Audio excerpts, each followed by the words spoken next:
ஓம் சாந்தி. எல்லோரும் சந்தோஷமாக இருக்கிறீங்களா? ஸோ ஒரு படத்தில் விவேக் காமெடியாக சொல்லுவார், இந்த கண்ணகி மதுரை எரித்த கதையை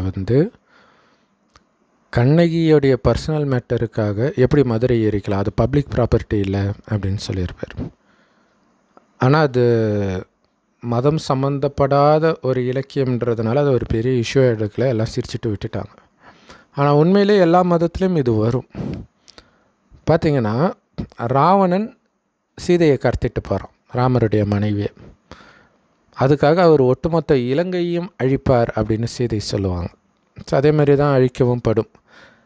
அதே மாதிரி பார்த்திங்கன்னா, கிறிஸ்தவர்கள் இப்போ வரைக்கும் நம்பிட்டு இருக்கிறது என்ன அப்படின்னா, ஆதாம் அந்த கனியை சாப்பிட்டார் இல்லையா, அந்த பாவத்துக்காக தான் நம்ம இப்போ வரைக்கும் கஷ்டத்தை அனுபவிச்சுட்டு இருக்கிறோம் அப்படின்னு சொல்லுவாங்க. என்னடா இது அநியாயமாக இருக்குது, அவர் தப்பு பண்ணதுக்கு நாம் எதுக்கு அனுபவிக்கணும், அதுவும் தலைமுறையா அப்படிங்கிற கேள்வி வருது. ஸோ இன்றைக்கி உலகியல் நடப்புகள்லாம் பாருங்களாம். இப்போ உக்ரைன் நாடு எடுத்துக்கிறீங்க அப்படின்னா, உக்ரைன் நாட்டில் ஒரு அமெரிக்காவுடைய இராணுவ தளத்தை அமைக்கிறாங்கன்னு ரஷ்ய அதிபர் புட்டின் ட்ரிகர் ஆகிறார்.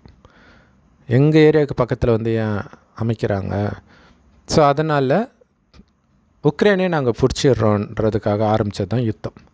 அப்போ இது ஒரு ஒரு ஒரு மனிதன் எடுக்கிற ஒரு முடிவு ஒட்டுமொத்த உக்ரைனும் அழியுது பாருங்கள். உக்ரைனும் அழியுது, ரஷ்யா பக்கமும் அழிவு ஏற்படுது. ஆனால் எடுக்கிற முடிவு பார்த்திங்கன்னா 2 நபர்கள் தான் எடுக்கிறாங்க. அந்த 2 பேர் பண்ண தப்புக்கு எதுக்கு எல்லாருக்கும் அழிவு? இது இப்போ ஆக்சுவலாக திருவண்ணாமலையில் கூட ஒரு பெரிய பிரச்சனை போச்சு இல்லையா. நாகராஜ் சாதை இங்கே எல்லாம் ரியல் எஸ்டேட் போட்டு விற்கிறாங்க, கஞ்சா அடிக்கிறாங்க, அதனால தான் கடவுள் நெற்றிக்கண்ணை திறந்துட்டார். அப்போ அவரை கேட்டாங்க, அப்படி அடிக்கிறவனுங்களுக்குலாம் பாதிப்பு வரணும், இங்கே இருக்கிறவங்களுக்கு இவங்க என்ன பண்ணாங்க, அப்பாவி ஏழை மக்கள், அதுவும் குழந்தைங்க அப்படின்னு கேட்குறாங்க. ஸோ அப்போ அப்படிப்பட்ட ரஷ்யா உக்ரைன் மக்கள் என்ன பண்ணாங்க? இல்லை, 2 பேருமே ஆக்சுவலாக உக்ரைனில் இருக்கிற நிறைய பேருக்கு ரஷ்யாவில் உறவினர்கள் நண்பர்கள் இருப்பாங்க, ரஷ்யாவில் இருக்கிறவங்களுக்கும் உக்ரைனில் அதே மாதிரி நண்பர்கள் உறவினர்கள்லாம் இருப்பாங்க. ஸோ அவங்களுக்கு யாருக்குமே இந்த யுத்தத்தில் விருப்பம் கிடையாது. ஆனால் நிர்பந்திக்கப்படுறாங்க 2 நாட்டு அதிபர்கள்னால. ஸோ எல்லா இடத்துலையுமே இது பொருந்துது. பொதுமக்கள் மாட்டிக்கிறாங்க. இலங்கையில் கூட அது மாதிரி யுத்தம் நடக்கும் பொழுது பொதுமக்கள் என்ன பண்ணுவாங்க, நிறைய பேருக்கு இது நம்ம நாட்டுக்காக போராடுறோம் அப்படின்னு இங்கே மகாத்மா காந்தி அஹிம்சை வழியில் பண்ண மாதிரி அங்கே இம்சை வழியில் பிரெயின் வாஷ் பண்ணாங்க. மொத்தத்தில் எல்லாமே இம்சை தான் மனிதர்களுக்கு. ஆனால் இதில் என்ன ஒரு பெரிய ஆச்சரியம் தெரியுமா, இதில் 2 பேர் தானே தப்பு பண்ணுறாங்க. ஆனால் அதுக்கு முன்னாடியே இந்த மாதிரி சுற்றி வளைக்கும் பொழுதே நிறைய பேர் அந்த பேட்டியெல்லாம் கேட்டாங்க உக்ரைனில் இருக்கிற மக்கள்கிட்ட. ஸோ அவங்க சொன்னாங்க, ரஷ்யர்களில் எங்களுடைய உறவினர்கள் இருக்கிறாங்க, எல்லோரும் இருக்கிறாங்க, பட் அதே மீறி நாங்கள் சண்டை போடுவோம் அப்படின்னாங்க. அதுமாதிரி சண்டையும் போட்டாங்க. யாருமே நாங்கள் சண்டை போட மாட்டோம்னு எதிர்க்கவே இல்லை. அதுதான் முக்கியமான விஷயம். நாங்கள் சண்டை போட மாட்டோம்னு எதிர்க்கலாம்ல, எதிர்க்கவே இல்லை. அப்போ அதுக்கும் அவங்க தயாராக இருக்கிறாங்கன்றது ஒரு முக்கியமான காரணம். அந்த அதிபருடைய மனநிலை எதுவோ அதே மனநிலையில் தான் மக்களும் இருக்கிறார்கள். அதனால தான் அது நடக்குது. ஒரு இடத்தில் அழிவு நடக்குதுன்னு நமக்கு தெரியும், ஆனால் ஏதோ ஒரு விதத்தில் எல்லோரும் அதை பெறுவதற்கு உரியவர்களாக இருப்பாங்க. ஏதோ ஒரு பாவமாக இருக்கும். இயற்கை சீற்றம் வர்றதா இருக்கட்டும், எல்லாமே பார்த்திங்கன்னா அப்படி தான். அதே மாதிரி தான் ஒரு நாட்டை ஆளக்கூடியவனே மோசமானவனாக இருக்கிறான் ராவணன் அப்படின்னும் பொழுது பிரஜைகள் எப்படி இருப்பாங்க? ஸோ அதனால தான் ராமர் சீதையை காட்டுக்கு அனுப்புகிற மாதிரி கதைப்படி வரும். நிஜத்தில் அது மாதிரி அப்படியே கதையாக நடக்கலை, பட் அந்த கதைப்படி உள்ள ஆன்மீக கருத்து பார்த்திங்கன்னா, ராஜாவே இவ்வளோ மோசமாக இருந்தால் அப்போ மனிதர்கள் எல்லாம் என்ன பண்ணுவாங்க, இன்னொருத்தங்கிட்ட போயிட்டு வந்த பொண்ணை வச்சுக்குவாங்க, அந்த நிலைமை வந்துடும் அப்படின்னு அப்படி பேசிடக்கூடாதுங்கிறதுக்காக தான் அவர் துரத்துறதாக அந்த கதையில் சொல்லப்படும். அப்போ இங்கே ராவணன் இலங்கையில் இந்த மாதிரி நிறைய பொண்ணுங்களை அழிச்சிட்டு கடத்தி வைக்கிறான் அப்படின்னா, தப்பாக நடந்துக்கிறான்னா, அப்போ அங்கே இருக்கக்கூடிய மக்களுக்கு அந்த தப்பு பண்ணுறதுக்கு கண்டிப்பாக தண்டனை இருக்காது இல்லையா. ஏன்னா மேலே இருக்கிறவன் அவன் தானே சட்டத்தை போடுறான், அப்போ அவனுக்கு சாதகமாக தான் சட்டம் போடுவான். அப்போ யார் வேணாலும் எப்படி வேணாலும் இருக்கிற மாதிரி இருக்கும். ஸோ அப்படி இருந்தால் எல்லாருமே பாவிகளாக தான் இருப்பாங்க. ஸோ அதனால தான் யதா ராஜா தத்தா பிரஜான்னுவாங்க. ராஜா எப்படியோ பிரஜைகளும் அப்படியே. ஸோ அப்போ ஒரு இடத்துல யுத்தம் நடக்குதுன்னா அங்கே இருக்கிற ஒரு கொடுங்கோல் ஆட்சியே இருக்குதுன்னு வச்சுக்கோங்களேன். இது நம்ம மனித அறிவுக்கு புலப்படாது. நம்மை பொறுத்த வரைக்கும் ஐயோ பாவம், பெண்கள் என்ன பண்ணாங்க, குழந்தைங்க என்ன பண்ணாங்க, இதுதான் தோணும். என்ன பண்ணாங்கன்றது கடவுளுக்கு தெரியும், அவங்களுக்கே தெரியாது. ஏன்னா முன்ஜென்மத்தில் என்ன பண்ணாங்கன்றது அவங்களுக்கு ஞாபகம் இருக்காது. ஆனால் கடைசியில் கடவுள் கணக்கு காட்சி போட்டு காட்டுவார். அதே மாதிரி ஆதாம் செய்த தவறுக்கு நாம் ஏன் தண்டனை அனுபவிக்கிறோம் அப்படின்றாங்க. ஸோ குரான் பைபிள் படி பார்த்திங்கன்னா சொர்க்கத்தையே கடவுள் அந்த ரெண்டு பேருக்காக தான் படிக்கிறாரு. ஒரு 2 பேரையும் துரத்திறாரு, முடிஞ்சு போச்சு இல்லையா? ஸோ நிஜத்தில் மகாபாரதம், ராமாயணம், குரான் எதுவுமே நிஜத்தில் அப்படியே நடந்தது கிடையாது. அப்படிங்கிறதுக்கு ஒரு மிகப்பெரிய சாட்சி, 2 பேருக்காக கடவுள் சொர்க்கத்தை கொடுத்துருப்பாரா, ஒரு கனியை சாப்பிட்டதுக்காக துரத்திருப்பாரா அப்படின்ற கேள்வியெல்லாம் கேட்டாலே உங்களுக்கே தெரிஞ்சிடும். அப்போ உண்மையில் சொர்க்கம் 2500 வருடம் இருக்கும். 2500 வருடத்தில் 33 கோடி பேர் அங்கே மக்கள் தொகை. 2500 வருடத்தின் இறுதியில், ஆரம்பத்தில் 9 லட்சம் பேர் தான் இருப்பாங்க. கொஞ்சம் கொஞ்சமாக இனவிருத்தி ஆகி 2500 வருஷம் கழிச்சு இதான் மக்கள் தொகை. அவங்கள தான் 33 கோடி தேவதைகள்னு இந்துக்கள் வழிபடுறோம். இதே பாரத பூமி தான் சொர்க்கமாக இருக்குது. அந்த 33 கோடி பேருடைய நினைவாக 2 பேரை காட்டியிருக்கிறாங்க. ஏன்னா எல்லாருடைய கதையும் சொல்லிகிட்டு இருக்க முடியாது இல்லையா? அதனால் அவங்களுடைய சார்பாக ஆதாம் ஏவாள். அந்த ஆதாம் ஏவாள்ன்றது சொர்க்கத்தின் மிக உயர்ந்த பதவியில் இருந்த லக்ஷ்மி நாராயணனை எடுத்துக்கலாம். அவங்க தான் முதல் மகாராஜா மகாராணி. இப்போ அவங்க தப்பு பண்ணுறாங்கன்னு வச்சுக்கோங்க. அங்கே கனி சாப்பிட்டது தப்புனா அது அந்த கனியே வேறு, இதில் காட்டி இருக்கக்கூடிய கனி கிடையாது. ஸோ அதை பற்றி நம்ம தனியாக வீடியோ போட்டிருக்கிறோம். ஸோ அப்போ கனி அப்படிங்கிறது பல அர்த்தம் இருக்குது. இன்னொன்று, அந்த கனியை பற்றி வர்ணனை பண்ணுவான் சாத்தான். எவ்வளோ அழகாக இருக்குது பாரு, இதை சாப்பிட்டா நீ பெரிய புத்திசாலியாவ, அப்படி இப்படின்ட்டு இல்லையா? ஸோ அப்படி அவங்கள டெம்ப்ட் பண்ணக்கூடிய அந்த கனியாக சொல்லப்பட்டது என்னென்னா தேக உணர்வு, வேறு ஒன்றும் இல்லை. காமம், கோபம், பற்று, பேராசை, அகங்காரம். அதன் அதை சுவைக்க ஆரம்பிக்கும் பொழுது, அதாவது புலன் இன்பத்துக்கு அடிமையாகும்போது சொர்க்கம் நரகமாக மாறிடுது. அது 2500 வருஷம் கழிச்சு. அதுக்கு முன்னாடி எப்படி இருப்பாங்கன்னா தேக உணர்வில் இருக்க மாட்டாங்க, ஆத்மான்ற உணர்வில் இருப்பாங்க. ஆத்மானா உயிர், அது புருவமத்தில் நட்சத்திரமாக ஜொலிக்கினால்தான் இங்கே பொட்டு வைக்கிற பழக்கம் இருக்குது. ஸோ ஆத்மா தான் கண் வழியாக பார்க்கும், வாய் வழியாக பேசும், அனைத்து காரியங்களும் உடல் மூலமாக அதுதான் பண்ணுதுன்னு தெரிஞ்சுக்கிட்டு ஆத்மா தான் நான்றதில் கவனம் இருக்கும். ஒருவர் ஆத்மான் தான் பார்ப்பாங்க. சதா ஆத்மாவிலே கவனம் இருக்கனால சதா ஆனந்தமாகவும் அமைதியாகவும் இருப்பாங்க. காரணம் ஆத்மாவுடைய உண்மையான குணமே ஆனந்தம், அமைதி, அன்பு, தூய்மை. ஸோ அதனால் சதா ஆனந்தமாகவே இருப்பாங்க. அங்கே இருக்கக்கூடிய ஆண்களும் பெண்களும் அவ்வளோ அழகாக இருந்தாலும் ஒரு சின்ன சலனம் கூட ஆக மாட்டாங்க. அப்போ எப்படி குழந்தை பிறக்கும் காமம் இல்லாமல் அப்படின்னா, கணவனும் மனைவியும் நமக்கு ஒரு வாரிசு வேணும்னு நினைக்கும் போது மனைவி கர்ப்பமாவாள். அவ்வளோ பரிசுத்தமாக தான் சொர்க்கத்தில் உள்ள அத்தனை பேரும் பிறப்பார்கள், காமத்தினால் கிடையாது. அதனால தான் அவங்களை கோயில் கட்டி கும்பிட்றோம். இப்போ எங்கே போயிட்டாங்க? எங்கேயும் போகல. மறுஜன்மம் எடுத்து 2500 வருஷம் கழிச்சு கொஞ்சம் கொஞ்சமாக ஆத்மான்றது மறந்து உடம்புன்னு நினைக்க ஆரம்பிச்சிடுறாங்க. இப்போ உடல்னு நினைக்கும்போது தான் கொஞ்சம் கொஞ்சமாக அந்த காமம், கோபம், புலனின்பம் இதெல்லாம் எட்டி பார்க்குது. பாவம் செய்ய ஆரம்பிக்கிறாங்க. அப்பயும் தண்டனை கிடைக்கிறது இல்லை. அப்போ தானே பாவம் செய்ய ஆரம்பிக்கிறாங்க. அது ஒரு 1000 வருஷம், 1500 வருஷம் அல்லது 1250 வருடம். இந்த யுகம் ஒரு யுகமாக 1250 வருடங்கள் தான். வேதங்களில் கோடிக்கணக்கான வருஷம் இஷ்டத்துக்கு அடித்து விட்டுருப்பாங்க. எழுதுனது மனிதர்கள் இல்லை. அதனால தான் இப்போ பெரிய பிரச்சனையாச்சு. கோடி வருஷம் முன்னாடி ராமாயணம் நடந்துச்சு, அதெல்லாம் யாராவது நம்புகிற மாதிரி இருக்குதா? 7000 வருஷம் முன்னாடி தாங்க நடந்துச்சு அப்படின்னு ஒரு சகோதரி சொல்லி அதை துஷ்யந்த் ஸ்ரீதரம் ஆதரித்து அதுக்கு எதிராக நிறைய பேர் பேச ஆரம்பித்தாங்க. எதிராகனா அவங்க யாரும் இல்லை இந்த வருஷம்தான் அப்படின்னு சொல்லலை, யாருக்குமே தெரியாது.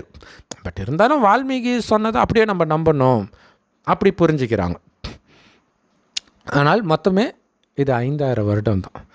இந்த 5000 வருடத்தில் எப்போ ராமாயணம் நடந்துச்சு, எப்போ மகாபாரதம் நடந்துச்சுன்னா எப்போவுமே நடக்கலை. எப்போ பைபிளில் இருக்கக்கூடிய விஷயம் நடந்துச்சு, குரான் விஷயம் நடந்துச்சுன்னா எப்போவுமே நடக்கலை. எதுவுமே நடந்த விஷயம் கிடையாது. நடந்திருந்தால் அது வரலாறு புஸ்தகம், வேதம் கிடையாது. வேதம்ன்றது மறைப்பொருளாக ஒரு விஷயத்தை உணர்த்துவதற்காக கதை வடிவத்தில் எழுதப்பட்டிருக்குது. அது என்ன மறைப்பொருள்னால், கலியுகத்தின் இறுதியில் உலக அழிகிறதுக்கு 100 வருடம் முன்பு கடவுள் வரார் இந்த ஞானத்தை கொடுப்பதற்கு.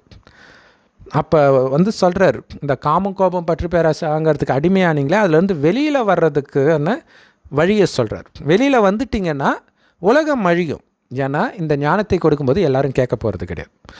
கோடியில் ஒருத்தர் தான் கேட்பாங்க, மற்ற எல்லோரும் இன்னும் பாவம் செஞ்சுக்கிட்டு தான் இருக்க போகிறாங்க. அதனால் உலக அழிவு நடக்கும். ஆனால் அதை கண்டு நீங்கள் பயப்பட வேண்டாம், ஏன்னா நீங்கள் அழியக்கூடிய உடம்பு கிடையாது, ஆத்மான்றார். அது எப்படி பயம் இல்லாமல் இருக்கும்? அப்போ நான் மட்டும் உயிரோடு இருப்பேனா? கடவுள் சொல்கிறார், இல்லை, எல்லாருமே உடலை விட்டு உயிர் பிரிஞ்சு தான் ஆகணும். உலகமே அழியும்போது எப்படி தப்பிக்க முடியும்? ஆனால் அந்த மரண பயமே உடல்னு நினைத்தால் தான் வரும். ஆத்மான்ற உணர்வில் இருந்தால் எந்த பயமும் இருக்காது. பயமே உடல் உணர்வின் குணம்ன்றார். ஆத்ம உணர்வின் குணமே அன்பு, அமைதி, ஆனந்தம் தான். ஸோ அதனால் இப்போ ஆத்மானு உணரணும், அதுக்கான சக்தி இல்லை. வெளி உலக விஷயத்தில் மயங்கி உள்ளே இருந்த ஆனந்தம் இருக்குதுன்றதே மறந்துட்டோம். அதனால தான் வெளியில் தேடி தேடி ஏமாறுறோம். சீதை பொன்மான் பின்னாடி அவங்க புத்தி போகுது இல்லையா? அதனால தான் நான் ராவணன் கடத்திட்டு போகிறான். அந்த மாதிரி நம்மளை இப்போ ராவணன் கடத்திட்டான். காமம், கோபம், பற்று, பேராசை, அகங்காரம், இந்த 5 விகாரம் ஆணிடமும் இதே 5 விகாரம் பெண்ணிடம் உள்ள இணைந்த ரூபம் தான் 10 தலை ராவணனே தவிர 10 தலையை தூக்கிட்டு எந்த மனுஷனும் எப்பவும் கிடையாது.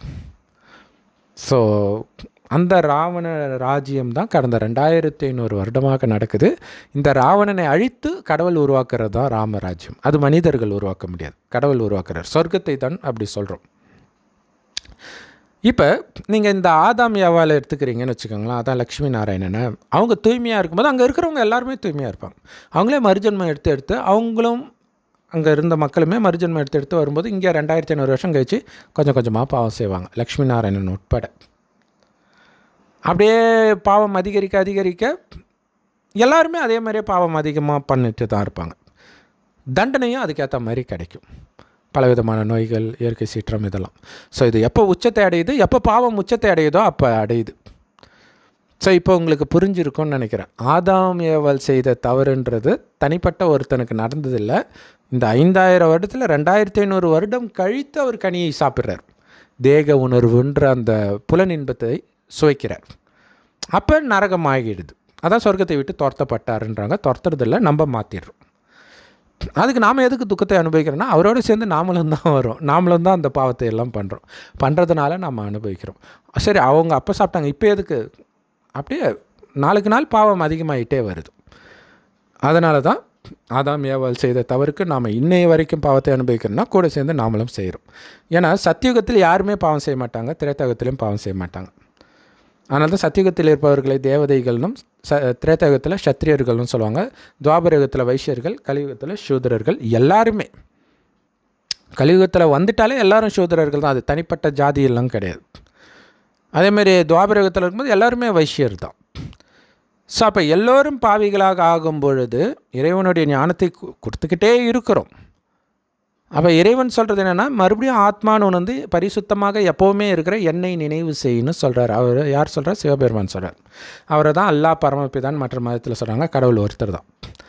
ஸோ இந்த ஞானத்தை நம்ம கொடுத்தாலும் செவிடங்காதில் ஊதின சங்கு மாதிரி இந்த காதில் வாங்கி அந்த காதில் விட்டுடுறாங்க. அதனால தான் யுத்த மைதானத்திலேயே கும்பகர்ணன் தூங்கிக்கிட்டே இருப்பான் பாருங்க. அவங்க காதில் ஊதுவாங்க இல்லையா, அது வேறு யாரும் இல்லை, மனிதர்கள் காதில் நாம் ஊதுறது தான். நம்ம காதிலே இதுக்கு முன்னாடி நிறைய பேர் ஊதியிருப்பாங்க. நம்ம ஒரு டைம் போய் எழுந்திரிச்சோம், ஏஞ்சி நம்மளும் மற்றவங்களுக்கு ஊதுறோம். அதேமாதிரி கடைசி வரைக்கும் இது நடந்துகிட்டு இருக்கும். ஸோ எந்தளவுக்கு சீக்கிரமாக ஏஞ்சிடுறோமோ, இறைவனுடைய வழிப்படி ஆத்மான்னு பரமாத்மா நினைவிலே இருந்து காமம், கோபம், பற்று, பேராசை, அகங்காரத்துலேருந்து விடுபடுறோமோ அந்த அளவிற்கு தண்டனை அனுபவிக்கிறதுலேருந்து தப்பிச்சிடலாம். ஆனால் உலக அழிவுலேருந்து தப்பிக்க முடியுமா அப்படின்னா அது முடியாது. நம்ம இங்கே இருந்து ஆத்மான்னு பரமாத்மா நினச்சிக்கிட்டே இருக்க போகிறோம். அங்கே நாம் போக போகிறோம். அதுதான் நம்ம வீடு. அங்கேருந்து தான் இங்கே வந்தோம். உலகம் அழியும் போது மீண்டும் அங்கே தான் போக போகிறோம். வீட்டுக்கு போகிறதுக்கு என்ன பயம் இல்லையா? ஒரு நடிகர் இருக்கிறாருன்னா ஷூட்டிங்கில் அந்த படத்துக்கு ஏற்ற மேக்கப் போட்டு நடிச்சுட்டு மேக்கப்பெல்லாம் கலைச்சிட்டு வீட்டுக்கு போவார். அந்த மாதிரி இந்த உடம்பு சார்ந்த உறவுகள் எல்லா மேக்கப்பையும் கலைச்சிட்டு வெறும் ஆத்மான்னு வா வீட்டுக்குன்றதுக்காக தான் வெறும் ஆத்மானு உணருங்க. ஆண், பெண், உடல் எதுவுமே நினைக்காதீங்கன்ற. வெறும் ஒளியாக நான் இருக்கிறேன், என் தந்தையும் ஒளியாக இருக்கிறார். அப்போ தான் இந்த காமம், கோபம், பற்று, பேராசை, அகங்காரம்னா என்னன்னே தெரியாத பரிசுத்த நிலை அடைவீங்க. ஏன்னா அப்படி அடைஞ்சால் தான் சொர்க்கத்துக்கு வர முடியும். சொர்க்கத்தில் அப்படித்தான் இருப்பார்கள். ஸோ அதற்கு நாம் தயார்படுத்திக்கிறோம். ஸோ அப்போ யாரெல்லாம் தயாராகிறாங்களோ அவங்க மரணத்தை கண்டு பயப்பட மாட்டாங்க, ஆனந்தப்படுவாங்க. ஏன்னா இதுக்கு அடுத்தது எடுக்க போகிற உடல் பயங்கர அழகான ஆரோக்கியமான உடல், அளவற்ற செல்வம் இருக்க போகுது. எப்படியும் மரணம் மறுஜென்மம் அது நடந்துக்கிட்டே தான் இருக்குது. ஆனால் ஒவ்வொரு தடவையும் குறைஞ்சிக்கிட்டே வந்துருக்குது. எல்லாத்தையும் இழந்துட்டோம். இப்போ இழந்த அத்தனையும் மொத்தமாக அடைய போகிறோன்னா அது எவ்வளோ பெரிய ஆனந்தம்.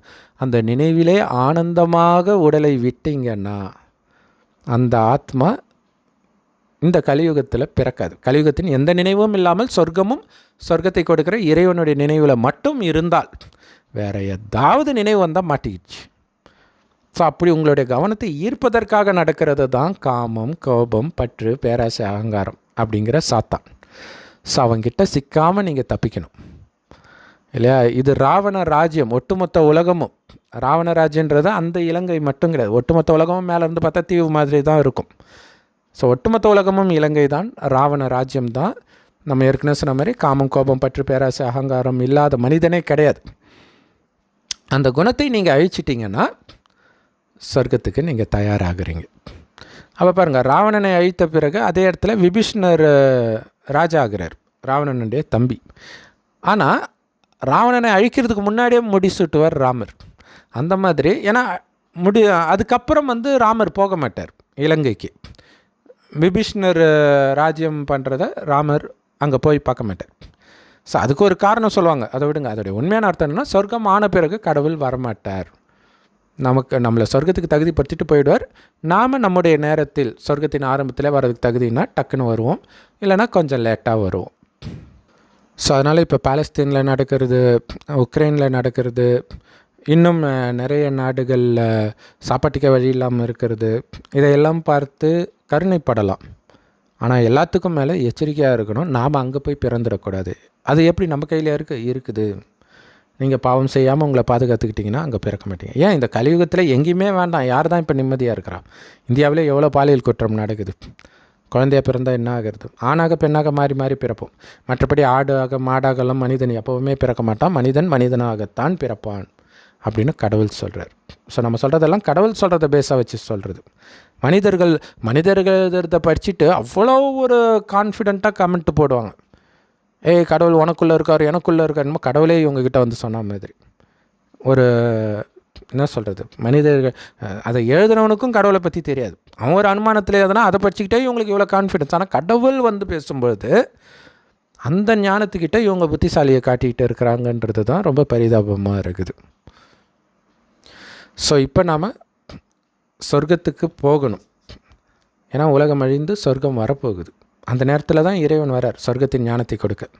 அந்த ஞானம் ஒரு வயோதிகர் உடல் மூலமாக கொடுக்குறார். அவரை பிரம்மா அப்படின்னு கடவுள் பேர் வைக்கிறார். அவர் வாய் வழியாக ஞானத்தை கேட்பவர்கள் தான் பிரம்மகுமார் குமாரிகள். ஸோ இறைவன் கொடுக்குற ஞானம், அதோடைய சாரம் தான் நம்ம ஒவ்வொரு வீடியோலையும் சொல்கிறோமே தவிர, ஃபுல் ஞானத்தை கேட்க தினம் தினம் கேட்க கூடவே இறைவனை செவ்வானத்தில் நட்சத்திரம் மாதிரி நினைக்க தான் ஆத்ம சக்தி நிரம்பும், தூய்மை ஆகும். காமம், கோபம், பற்று, பேராசை, அகங்காரத்துலேருந்து விடுபடும், தேக உணர்வுலேருந்து முற்றிலும் விடுபடும். ஸோ அதுக்கு இறைவனுடைய ஞானத்தை தினமும் கேட்கணும். அது எல்லா பிரம்மகுமாரிகள் ராஜயோக தியான நிலையத்திலும் முற்றிலும் இலவசமாக கிடைக்குது. முரளின்னு சொல்லுவாங்க. யூடியூப் வெப்சைட்ஸ்லேயும் இருக்குது, எல்லா மொழியிலையும் நீங்கள் கூகுள் பண்ணி பார்க்கலாம். லிங்க்ஸ் நாம் ஒரு சில லிங்க் டிஸ்கிரிப்ஷனில் கொடுக்குறோம், அவசியம் பார்த்து பயன்பெறுங்கள். நம்மளே தமிழில் முரளி வீடியோ போடுறோம். பிகே சரவணகுமார் தமிழ் முரளின்னு போடலாம், அல்லது கீழே லிங்க் இருக்கும், அதை கிளிக் பண்ணியும் நீங்கள் பார்க்கலாம். ஓம் சாந்தி. தேங்க்ஸ் ஃபார் வாட்சிங். ஸோ அதில் பார்த்தீங்கன்னா, அந்த கனியை சாப்பிட்ட உடனே நீ இனிமேல்ட்டு கஷ்டப்பட்டு தான் சம்பாதிக்கணும்னு ஆதாமுக்கு நீன்னு இல்லை, புருஷர் எல்லாருமே, அதாவது ஆண்கள் எல்லோருமே, அதேமாரி பெண்கள் எல்லோரும் இனி பிரசவ வலியோடு தான் பிரசவிப்பார்கள் அப்படின்னு கடவுள் சாபம் கொடுக்கறதா இருக்கும். ஸோ கடவுள் கொடுக்கறதில்ல, நாம் எப்போ காமத்தில் விழுறோமோ அப்போத்திலிருந்து தான் அந்த வலி எல்லாம் வருது. எந்த அளவுக்கு மோசமாக விழுறோமோ அந்தளவுக்கு வலி அதிகமாக இருக்கும். எல்லாமே காரணத்தோடு தான் நடக்கும்.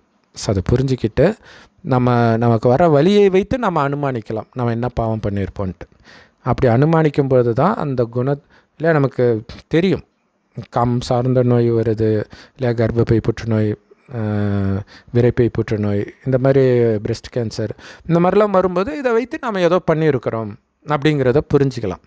இப்போதைக்கு உணவு பழக்கத்தினால வர்றது அதெல்லாம் வேறு. பட் ஆனால் முன்ஜென்மத்தில் பண்ணது இப்போ இருக்கிற நோய் ஓரளவுக்கு எடுத்துக்காட்டும். ஸோ அதிலலாம் ரொம்ப கவனமாக இருந்து இறைவன் நினைவிலே இருங்க, இறைவனுடைய வழிப்படி நடங்க.